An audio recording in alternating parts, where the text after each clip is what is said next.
ভাই হ্যাঁ সালাম আলাইকুম। ওয়ালাইকুম আসসালাম।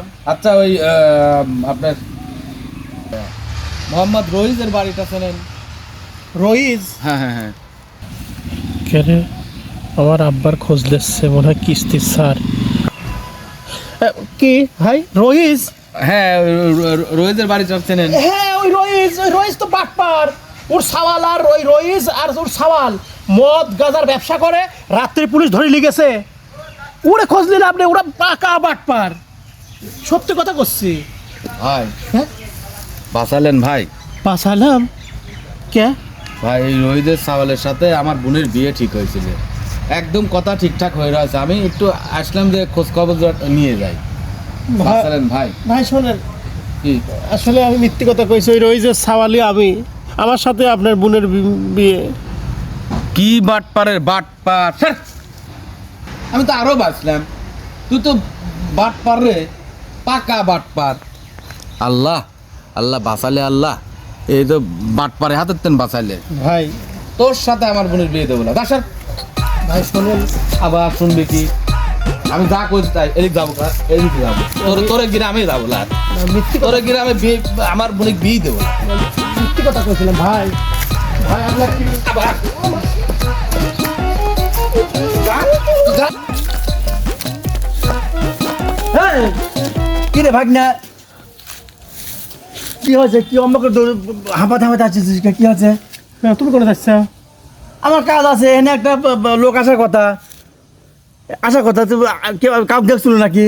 হ্যাঁ ওই যে আমার সাথে যার বিয়ে ঠিক হয়েছে, হ্যাঁ। ওর ভাই আইছিলে, আর আমি মনে হচ্ছে কিস্তির স্যার। তে আমার কাছে কষ্ট কি রইজের বাড়ি কোথায়? তা আমি দেখলাম ডায়েরি মাইরি হাতে, আব্বাও কিস্তি তুলেছে, ওই স্যার বিয়ের সময় এসে গ্যাদারিং করবি, আমার সামনে শুভ বিবাহ। আর আমি কইছি কি, ওই রইজ ভালোলা, রইজ মদখোর গাঁজাখোর, ওর সাওয়ালও ভালোলা, রাত্রে পুলিশ উড়ে ধরে লিখেছে। আর কষ্ট কি কিস্তি স্যার কষ্ট কি, ওই রইজের সাওয়ালের সাথে আমার মেয়ের বিয়ে। আমি কইছি যে আমি তো রইজের সাওয়াল।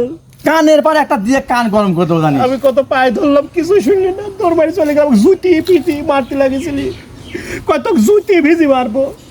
দেখেছিস তো তাহলে, কথা আর বন্দুকের গুলি যদি বাড়া যায় একবার মুখ থেকে, সেটা ফেরত নেওয়া যায় না।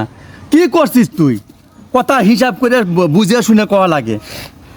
আল্লাহ, কি করলু ক? তোর বিয়ে আমি সব ঠিকঠাক করছি, মেয়ের ভাইয়ের সাথে আমার কথা, সবার সাথে কথা হয়েছে, মেয়ের ভাই আজকে আসবি, একটা এফজেড গাড়ি দিবি, ইয়ামাহা এফজেড গাড়ি, চাবি নিয়ে আসছিল, একটা আংটি নিয়ে আসছিল, তোর পড়া থুয়ে যাবি, আর এই কাম করলু। হ্যাঁ, আমি কি জানি ওইটি মেয়ের ভাই? তো জানিস না, বুঝিস না, একটা অপরিচিত মানুষ, তাকে একটা ভুলভাল তথ্য দিল একজনের বিরুদ্ধে, সেটা তোর দিতে হয়েছে, সেটা তো আমার পক্ষে হতো, আরেকজনের পক্ষে হতো। এইসব তথ্য দাও, এইসব তথ্য দেবো কে? তুই ভালো যে কোনো তথ্য দেবো, এলাকার মানুষকে জিজ্ঞেস করলে এলাকার মানুষের ভালো কথা কবু, এলাকার মানুষের প্রশংসা করবো, কারো অনুপস্থিত প্রশংসা করলে পরে আল্লাহ সব দেয়। আর তুই তার গিবত করছিস, দুর্নাম করছিস, আবার সেটা তোরই কাজে এসে পড়ছে। দেখে গান কেবার থাকে। হ্যাঁ, তোকে আমি বিয়ে না দেওয়া পর্যন্ত আমি তোকে ঘরে তুলে তালা দেবো, তালা দিয়ে থুয়ে দেবো, তারপর তোর বিয়ে ঠিক করবো। চল চল, এই একটা কোনো কথা না, যা বদমাইশের বদমাইশ কোনো কাজ।